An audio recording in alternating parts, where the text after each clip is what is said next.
Continuamos nuestro estudio de matrimonios en la Biblia, cuya idea ha sido presentar diversos matrimonios que encontramos en las Escrituras y sacar lecciones de su vida matrimonial. Comenzamos allá bien atrás con Adán y Eva. La semana pasada vimos este matrimonio entre Oseas y Gomer, un matrimonio bastante complicado, pero que mostraba en el fondo el amor del pacto de Dios con su pueblo. Y hoy vamos a tratar de otro matrimonio en particular que se encuentra en el libro de los Hechos. Me refiero a Ananías y Zafira. Ananías y Zafira, y yo he titulado este estudio Juntos en lo malo. Juntos en lo malo. Así que les invito a abrir sus Biblias en Hechos capítulo 5. Hechos 5, vamos a leer los primeros 11 versículos. Hechos 5, versos del 1 al 11. Escuchemos atentamente la palabra de nuestro Señor. Pero cierto hombre llamado Ananías, juntamente con Zafira su mujer, vendió una posesión. Con el conocimiento de su mujer, sustrajo del precio, y llevando una parte, la puso a los pies de los apóstoles. Y Pedro dijo: Ananías, ¿por qué llenó Satanás tu corazón para mentir al Espíritu Santo y sustraer del precio del campo? Reteniéndolo, ¿acaso no seguía siendo tuyo? Y una vez vendido, ¿no estaba bajo tu autoridad? ¿Por qué propusiste en tu corazón hacer esto? No has mentido a los hombres, sino a Dios. Entonces Ananías, oyendo estas palabras, cayó y expiró. Y gran temor sobrevino a todos los que lo oían. Luego se levantaron los jóvenes y le envolvieron, y sacándole fuera, lo sepultaron. Después de un intervalo de unas 3 horas, sucedió que entró su mujer, sin saber lo que había acontecido. Entonces Pedro le preguntó: Dime, ¿vendieron en tanto el campo? Ella dijo: Sí, en tanto. Y Pedro le dijo: ¿Por qué se pusieron de acuerdo para tentar al Espíritu del Señor? He aquí, los pies de los que han sepultado a tu marido están a la puerta y te sacarán a ti. De inmediato, ella cayó a los pies de él y expiró. Cuando los jóvenes entraron, la hallaron muerta. La sacaron y la sepultaron junto a su marido. Y gran temor sobrevino a la iglesia entera y a todos los que oían de estas cosas. Hasta allí la lectura para hoy. Fíjense que este capítulo de Hechos registra un evento triste. Es un evento importante en la historia de la iglesia, particularmente en la iglesia primitiva. Porque este evento establece un profundo, un fuerte contraste entre un matrimonio, entre una pareja engañosa y un Bernabé sincero y generoso. Fíjense lo que dice el capítulo 4, los últimos versículos, versículos 36 y 37, dice: Entonces José, quien por los apóstoles era llamado Bernabé, que significa hijo de consolación, y quien era levita, natural de Chipre, como tenía un campo, lo vendió, trajo el dinero y lo puso a los pies de los apóstoles. E inmediatamente después de esa información que nos da Lucas, encontramos este registro de Ananías y Zafira. Lo interesante de un registro como este y otros similares que encontramos en las Escrituras es que se confirma con ellos la honestidad no solamente del autor bíblico, sino la honestidad de Dios, quien es el autor último de las Escrituras. ¿Por qué? Porque Dios nunca oculta las cosas como ellas realmente son, es decir, las manifiesta como son. Nosotros somos muy dados a esconder cosas, porque queremos mantener nuestra reputación, porque no queremos que nadie sepa cuán oscuros realmente somos. Entonces nos presentamos de cierta manera y en determinados contextos somos diferentes. En el contexto del trabajo soy una persona. En el contexto de mis relaciones familiares soy otra persona. En el contexto de mis amigos soy otra persona. En fin, nos manifestamos de diferentes maneras. Pero aquí vemos que la Escritura nos presenta tal cual las personas son, tal cual nosotros somos. Y lo vemos claramente aquí en el relato de Ananías y Zafira. Ahora, pensemos un poquito en el matrimonio, la historia de este matrimonio. Es irónico, en cierta medida, que el nombre Ananías significa Jehová es misericordioso. Y que Zafira signifique hermosa. Porque a la luz de lo que vemos en el texto, las personalidades de ambos no encajaban con sus nombres. Ahora, no quiero decir con eso que ellos eran total y completamente perversos, malvados, etc. Ciertamente tenían buenas cualidades, pero es curioso e irónico a la vez que sus nombres contrastan tan radicalmente con el hecho particular que los hizo ser recordados hasta el día de hoy, como un par que se puso de acuerdo para engañar. Ahora, en primer lugar, nosotros podemos decir que no hay nada en el texto que nos permita concluir que Ananías y Zafira no eran cristianos. En ningún momento se nos dice que ellos no eran cristianos. Pero pastor, mira lo que hicieron. O sea, Dios los castigó. Sí, pero déjenme decirles una cosa. Dios puede castigar a los cristianos, incluso con la muerte, siendo cristianos. Entonces no hay nada en el texto que nos permita decir que este matrimonio en realidad hicieron lo que hicieron porque no eran cristianos. No, eran cristianos. No hay motivo alguno para dudar de que su profesión de fe no era verdadera. Además de eso, al parecer, ambos tenían una capacidad comercial para adquirir, para vender tierras. Porque nos dice el texto que ellos tenían, ¿verdad?, un campo y lo vendieron, en fin, tenían esa capacidad, tal vez eran comerciantes, no tenemos más informaciones de ellos, pero estoy solo especulando. Y también uno podría decir, bueno, ambos estuvieron dispuestos a vender su propiedad para ayudar a los necesitados. Entonces, si juntamos esas informaciones, podemos decir, en realidad no eran tan malos, tan perversos, ¿verdad? En primer lugar, eran cristianos. No hay nada en el texto que diga que no lo eran. En segundo lugar, parece que tenían esta habilidad comercial o se dedicaban al comercio. Y en tercer lugar, estuvieron dispuestos a vender algo que era de ellos y darlo a los cristianos, darlo a los más necesitados. Entonces la pregunta es, ¿dónde se equivocaron? ¿Dónde estuvo realmente el problema? ¿Dónde estuvo el problema?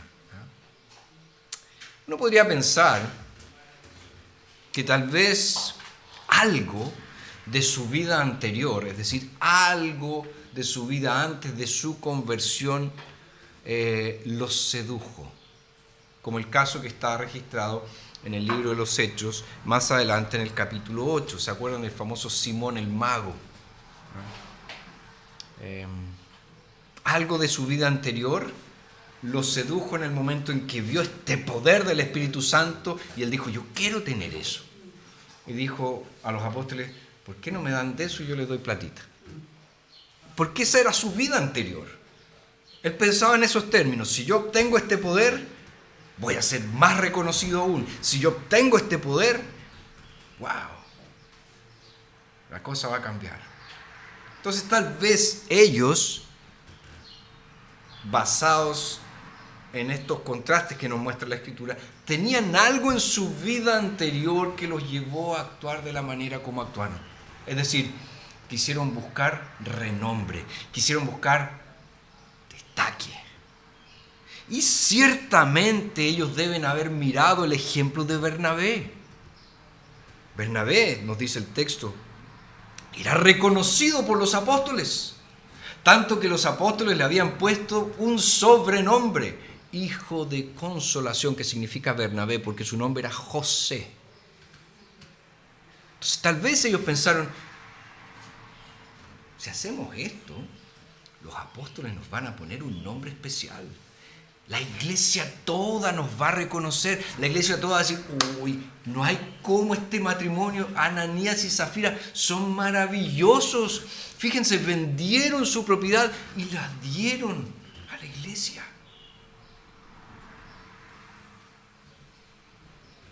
Podría ser una posibilidad. Tal vez otra posibilidad podría ser su ingratitud. ¿Se acuerdan del rico insensato, aquella parábola que Jesús cuenta en Lucas capítulo 12? Cuando todo lo que él tenía lo cegó y él quiso construir mayores graneros para almacenar más aún. Y escuchó esa voz que le decía, necio, hoy vienen a pedir tu alma. Ingratitud, en vez de ver la bendición del Señor, quiso más y más y más y más y más. Tal vez también algo de eso hay en este matrimonio, o hubo en este matrimonio, pero probablemente nunca vamos a conseguir determinar todos los factores que contribuyeron a que este hombre y a esta mujer cometieran este pecado que les costó la vida. Pecado que les costó la vida. Si bien es cierto, no podemos identificar bien cuál fue la real razón de todo esto, sí nosotros sabemos, a la luz de lo que nos dice el texto, que ellos tenían dos vicios contrapuestos. ¿Qué quiero decir? Amaban, por un lado, el dinero y por otro lado amaban los elogios de los hombres. Las alabanzas de los hombres. O sea, querían la torta y se la querían comer. Querían todo. Entonces, como tenían esos dos grandes ídolos, ¿qué resolvieron hacer? Vamos a vender la tierra y vamos a decirle a la iglesia todo lo que recaudamos de esa venta era para los pobres, pero nos vamos a quedar con parte del precio. Ese es el punto. Vamos a decirle a la iglesia, vamos a decirle a los apóstoles que vendimos en tanto nuestra tierra, nuestra posesión, nuestra propiedad, pero en realidad nos vamos a quedar con parte del precio. Es decir, la vamos a vender en más, pero vamos a decir que la vendimos en menos. John Stott, este famoso predicador anglicano, describió las intenciones de Ananías y Zafira de la siguiente forma. Querían el crédito y el prestigio por la generosidad sacrificial sin los inconvenientes de ello. Querían recibir la honra, querían recibir la alabanza, querían que todos dijeran, oye, mira que son sacrificados, pero sin pagar el precio.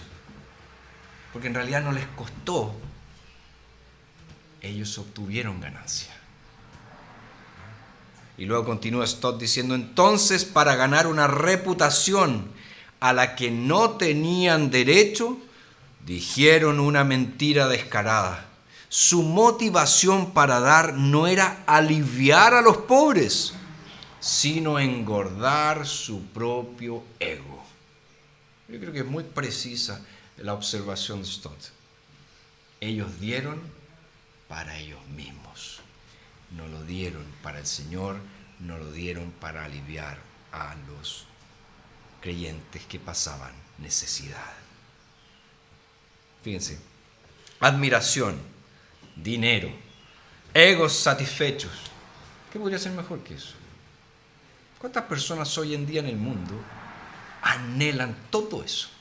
Dinero, que los admiren y que mi ego se satisfaga. Mucha gente vive así. Muchos matrimonios viven así. Los hace sentirse más poderosos, los hace sentirse más reconocidos. Sienten que la gente los va a admirar más. Y en nuestro mundo profundamente exitista, donde nosotros consideramos éxito, solo en términos monetarios, ¿cuántas veces tú has escuchado a alguien decir, oye, le va bien a él? Le va bien a ella. ¿Qué quiere decir con eso la gente normalmente? ¿Que tienen plata? Eso es. Eso es. No quieren decir, oye, mira que tiene buena salud, oye, que buen deportista. No. Cuando las personas dicen, oye, le va bien,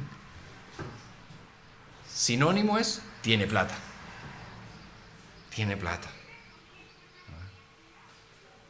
Pero ¿qué pasó? Fueron estos deseos pecaminosos que ellos tenían. Codicia, amor por la alabanza, hipocresía, egoísmo, lo que los llevó a un fin tan trágico. Obviamente hubo muchos en la historia, y ha habido muchos, y hay muchos, que han cometido las mismas fallas que Ananías y Zafira. Pero uno se pregunta, ¿y por qué esas personas no fueron fulminadas al instante como lo fueron estos dos? ¿Qué trajo la ira de Dios tan rápido sobre este matrimonio?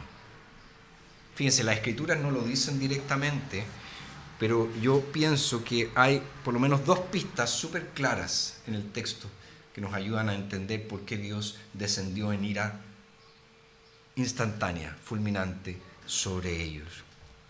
Nosotros sabemos que todo pecado es repugnante delante de Dios. Pero aquí Pedro los acusa no solo de mentirle a los hombres, sino también de mentirle al Espíritu Santo. Dice el verso 3, Ananías, ¿por qué llenó Satanás tu corazón para mentir al Espíritu Santo y sustraer del precio del campo? Pero además, Pedro, después que habla con Zafira en el verso 9, dice, ¿por qué se pusieron de acuerdo para tentar al Espíritu del Señor? Fíjense, está diciendo, ustedes le mintieron al Señor, como si eso fuera posible. Pero peor aún, se pusieron de acuerdo para tentar al Espíritu Santo de Dios. Insisto, todo pecado es repugnante delante del Señor y todo pecado nosotros sabemos que finalmente será castigado. Sin embargo, este pecado desafió directamente el poder del Espíritu y fue potencialmente destructivo para la joven iglesia. El insulto que estos dos cometieron hacia Dios fue tan bajo que justificó la inmediata y severa disciplina del Señor sobre ellos. Yo sé que hay algunos comentaristas que intentan suavizar un poco lo que sucedió aquí y atribuyen la muerte de ambos a causas naturales. Pero el texto claramente indica que ambos murieron como un juicio de Dios sobre ellos. Y además, fíjense, este juicio de Dios sobre Ananías y Zafira tuvo un resultado inmediato, tuvo un resultado esperado. Nos dice el verso 11, y gran temor sobrevino a la iglesia entera y a todos los que oían de estas cosas. Fíjense, este caso triste generó miedo en los creyentes, pero por miedo no tenemos que entender terror, sino que tenemos que entender ese respeto profundo por el poder, por la santidad de Dios. Y ese respeto profundo por el poder y por la santidad de Dios se apoderó de todos aquellos que escuchaban acerca de estas cosas. Pero no solamente sucedió eso, fíjense lo que dice el verso 12. Por las manos de los apóstoles se hacían muchos milagros y prodigios entre el pueblo y estaban todos de un solo ánimo en el pórtico de Salomón. Pero ninguno de los demás se atrevía a juntarse con ellos, aunque el pueblo les tenía en gran estima. Los que creían en el Señor aumentaban cada vez más, gran número así de hombres como de mujeres, de modo que hasta sacaban los enfermos a las calles y los ponían en camillas y colchonetas para que cuando Pedro pasara, por lo menos su sombra cayera sobre alguno de ellos. También de las ciudades vecinas a Jerusalén concurría una gran multitud trayendo enfermos y atormentados por espíritus inmundos, y todos eran sanados. Fíjense lo que sucedió. No solo hubo temor reverente en la iglesia, sino que la iglesia creció. La obra comenzó a crecer. Porque Dios tiene esa dinámica que es, por un lado, bastante asustadora, pero por otro lado es muy comprensible. Dios purifica su iglesia, y en la medida que la purifica, su iglesia va creciendo. Y eso implica que algunos que están en medio nuestro, que están viviendo vidas impuras delante del Señor, van a ser eliminados de la iglesia. Y la iglesia experimentará un crecimiento saludable, un crecimiento tremendo. Y eso lo vemos en muchos pasajes de las Escrituras. La iglesia está detenida, está estancada, nadie sabe qué está pasando, hasta que se descubre lo que está sucediendo. Hay pecado ahí. Hay pecado grosero en medio de la iglesia. Pecado que ha permanecido oculto, que se da a luz. Trae gran dolor, gran desilusión, grandes problemas. Pero finalmente, cuando la iglesia es purificada, comienza a crecer. La obra comienza a fortalecerse. Y esa dinámica está muy presente en las Escrituras. Preguntas, comentarios, hasta aquí.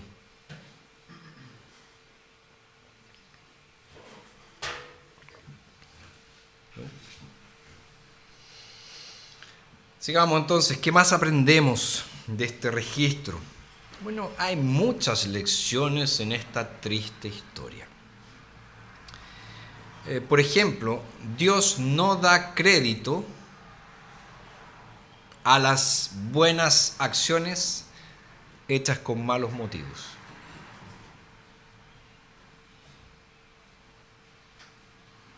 Si mi motivación es mala, si mi motivación es pecaminosa, si mi motivación no es servir a los otros, sino servirme a mí mismo, y aún resulta en algo bueno para la iglesia, Dios no va a decir, te pasaste, súper bien. No. Dios no funciona de esa manera. De hecho, el apóstol Pablo, en su famoso pasaje ahí en 1 Corintios 13, cuando habla del amor, él dice en el verso 3, si reparto todos mis bienes y si entrego mi cuerpo para ser quemado, pero no tengo amor, de nada me sirve.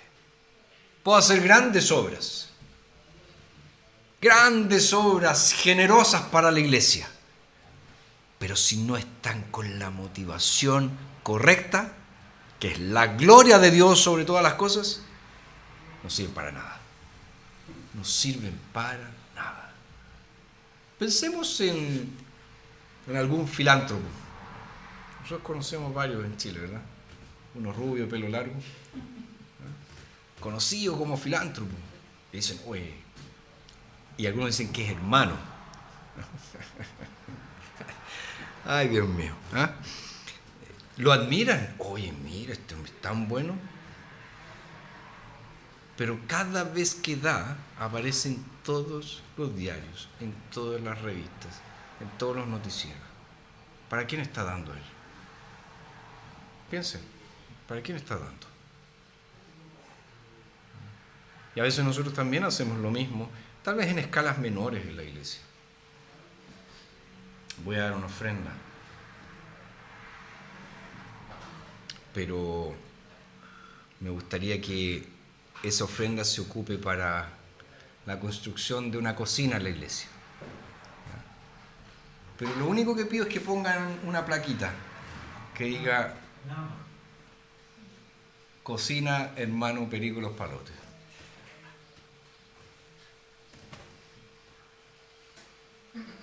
Ha pasado cosas así. O si no va la plaquita, el propio hermano se encarga de decirle a todo el mundo que fue él quien dio la plata para eso. Oye, ¿les gusta esta reja nueva que tiene la iglesia? Sí. Bueno, yo me puse. En fin. Si estamos buscando los aplausos de los hombres, una vez que los conseguimos, Dios no tiene nada más para nosotros. Jesús en el Sermón del Monte, él dijo, guárdense de hacer su justicia delante de los hombres para ser vistos por ellos. De lo contrario, no tendrán recompensa de su Padre que está en el cielo. ¿Por qué quiero hacer cosas en la iglesia a fin de recibir el aplauso, la aprobación de los hermanos? Es porque en realidad no estoy enfocado en el Señor y en su gloria. Quiero mi parte, quiero mi tajada. Quiero yo recibir la alabanza de las personas. Pero quizás existe un peligro aún mayor para nosotros. Y que creo que de esta historia nosotros podemos sacar esta profunda lección. ¿A qué me refiero? Me refiero a ocultar una parte de nosotros mismos a Dios y a nuestros hermanos, mientras le decimos a todo el mundo, a Dios y a nuestros hermanos, que lo hemos dado todo.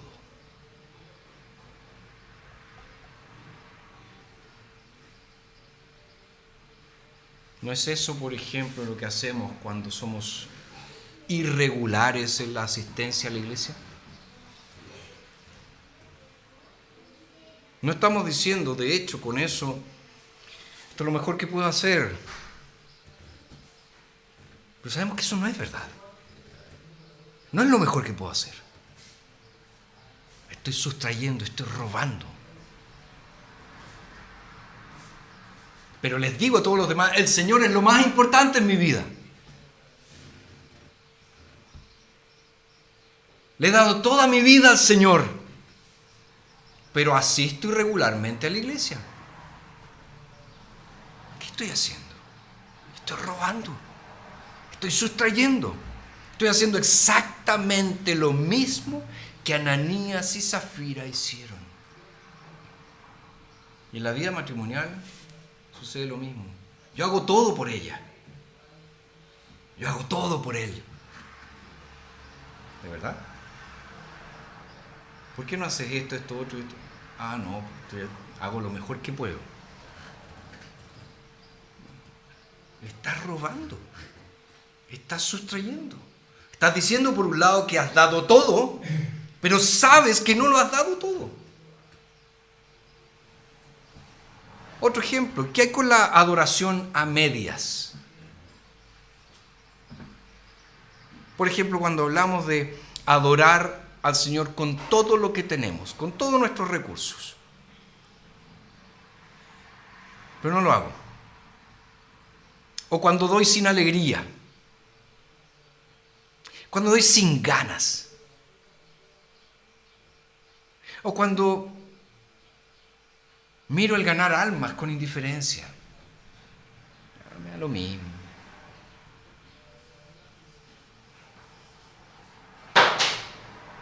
¿Mentimos a Dios y a la iglesia de estas maneras?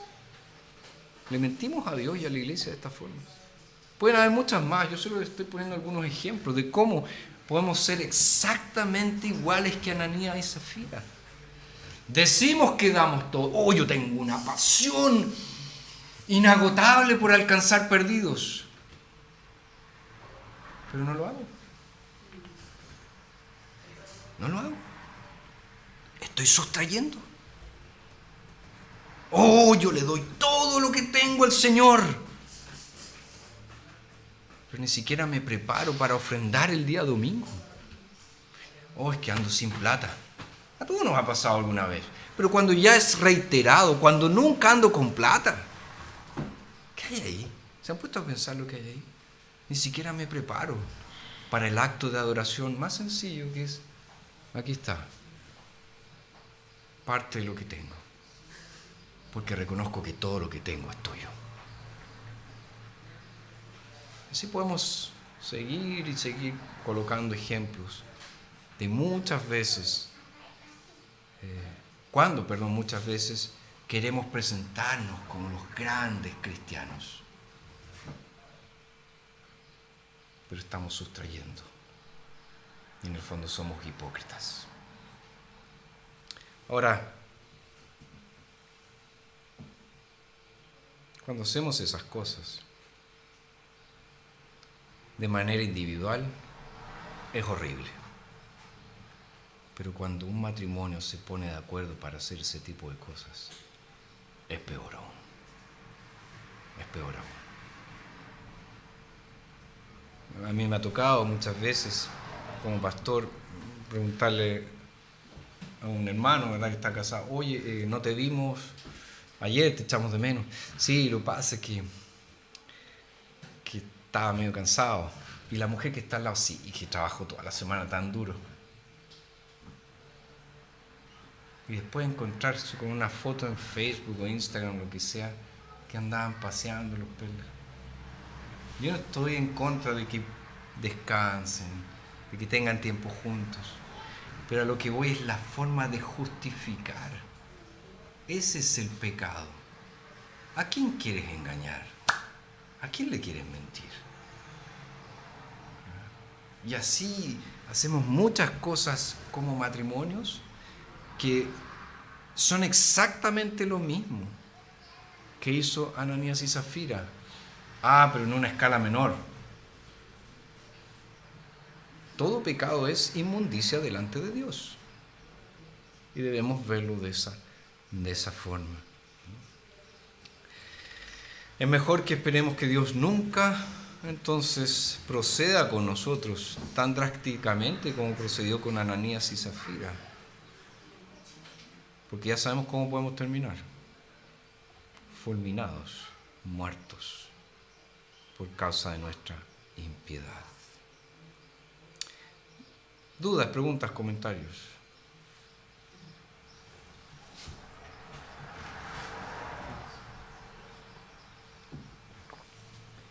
Vamos a algunas aplicaciones. ¿Te gusta el reconocimiento? ¿O vives de las apariencias?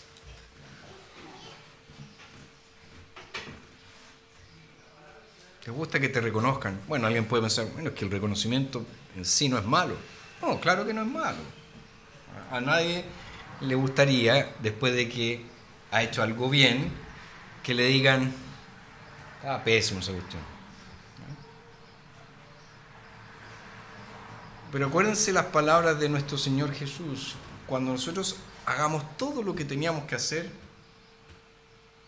¿qué debemos decir? Siervos inútiles somos. Lo que debíamos hacer, hicimos. Lo que debíamos hacer, hicimos. Pero a nosotros no nos gusta eso. ¿Por qué? Porque tenemos este bichito del reconocimiento, que queremos que nos digan: oye, te pasaste. Oye, pero como tú no hay otro. Yo siempre cuento esta historia, pero disculpen que sea autorreferente, pero para mí fue muy instructivo.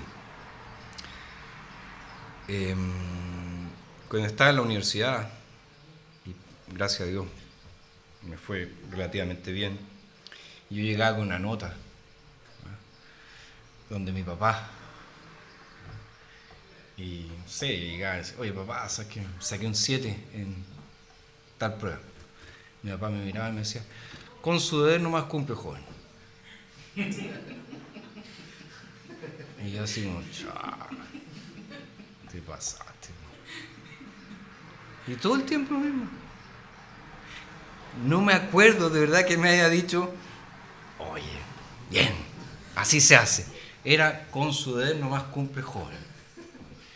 Después me enteré que cuando yo no estaba, lo único que hacía el caballero era, oye, mi hijo está consciente, ese mazo, te caro inteligente. Pero delante mío jamás lo dijo. Yo creo que esa es una forma muy, muy correcta de tratar con algo que es propio de nosotros los pecadores. El orgullo, el deseo de reconocimiento. Ahora, y esto es una palabra para los hombres. Ojo con eso en el matrimonio. Ojo con eso. La Escritura nos dice que nuestra mujer es el vaso más frágil. ¿Y apunta a qué? Apunta a su lado emocional, que es diferente a nosotros los hombres. Imagínense, ustedes llegan un día a la casa y su mujer ha hecho un aseo, y usted con su dedo nomás cumple. Hasta ahí nomás llegaste.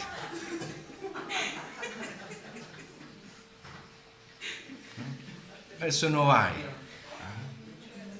Hay formas más sabias de adoptar ese camino de evitar este orgullo. Pero ojo con eso. Y también sirve eso para las mujeres. En vez de decirle a tu marido, bueno, lo mínimo que voy a hacer, seguir otro camino. Gracias. Una de las cosas que me llamó mucho la atención cuando conocí recién a mi mujer y conocí a su familia, era que se agradecían por cosas que yo consideraba que eran básicas y que no había razón por qué agradecer. Por ejemplo, gracias por poner la mesa. Gracias por cocinar hoy. Pero después empecé a entender la dinámica. Es una forma de elogiar, pero también es una forma de reconocer de que la otra persona no tenía por qué hacerlo y que lo recibiste por gracia. Vives de las apariencias, bueno, todos luchamos con eso. Queremos mostrar a mi familia como la mejor familia. Yo soy el único que sé criar a mis hijos bien. Mi familia es un modelo. Y evitamos, ¿verdad?, cualquier cosa que pueda revelarnos como realmente somos. ¿Qué más?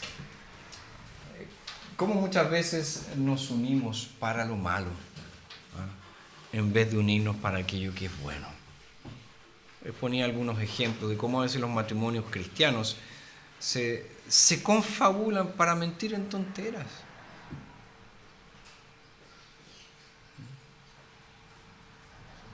Uno sabe que estaba medio enfermo, dice la mujer. Estaba medio enfermo, por eso no vino. No quiso decir que fue una comida y se le pasaron los tragos. Se confabulan, marido y mujer, para mentir. Entonces, ¿por qué mejor no nos reunimos para lo bueno en vez de aquello que es para lo malo? No sé si tengo otra más. ¿Tengo otra más? Ojo con el juicio de Dios. A veces nos tomamos muy livianamente de que nuestro Dios es fuego consumidor. Porque la chaqueta de la gracia siempre nos cabe. Hice esto, pero la gracia de Dios. Hice esto, pero la gracia de Dios. Aquí insisto, hay juicio sobre dos personas que en ningún momento se dice que no eran cristianos. Pensemos en las palabras del apóstol Pablo en la institución de la Cena del Señor, 1 Corintios 11, cuando él dice, Por causa de los abusos que ustedes están cometiendo en la cena del Señor, hay algunos de ustedes enfermos e incluso hay algunos que han muerto. El juicio de Dios sobre su pueblo. No sobre los impíos, sobre su pueblo. No juguemos con nuestro Señor. No creamos estas mentiritas blancas que podemos decir. No tentemos a nuestro Dios.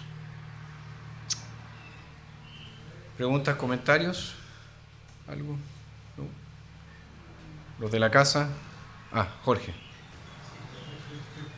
totalmente de acuerdo. Lo que pasa es que hay un límite en el tema de la adulación. ¿El tema, perdón? De la adulación. Ajá. Hay un límite, hay una línea muy delicada que tiene que ver con la sabiduría. Porque, obviamente, cuando a ti te dijeron por poder cumple, no te están incentivando ni motivando a hacer lo mejor. Entonces, también hay una forma, dentro de esta sabiduría, de motivar en lo positivo. Motivar en lo positivo, porque si, como dice una amiga, a uno no le hace cariño a ninguna rama, ¿cómo vas a actuar tú cuando grande? ¿Cómo hacer tu reacción si no hay motivación? Tienes que agregar eso. Sí, ciertamente. Sí. Necesitamos la sabiduría que viene del Señor para no inflar el orgullo de la persona, pero sí empujarlo, ¿no? Un poquitito más a seguir adelante, seguir por ese camino. Es sabio. Ahora, volviendo al tema de mi papá, eso tiene una explicación más larga que no se la voy a dar ahora.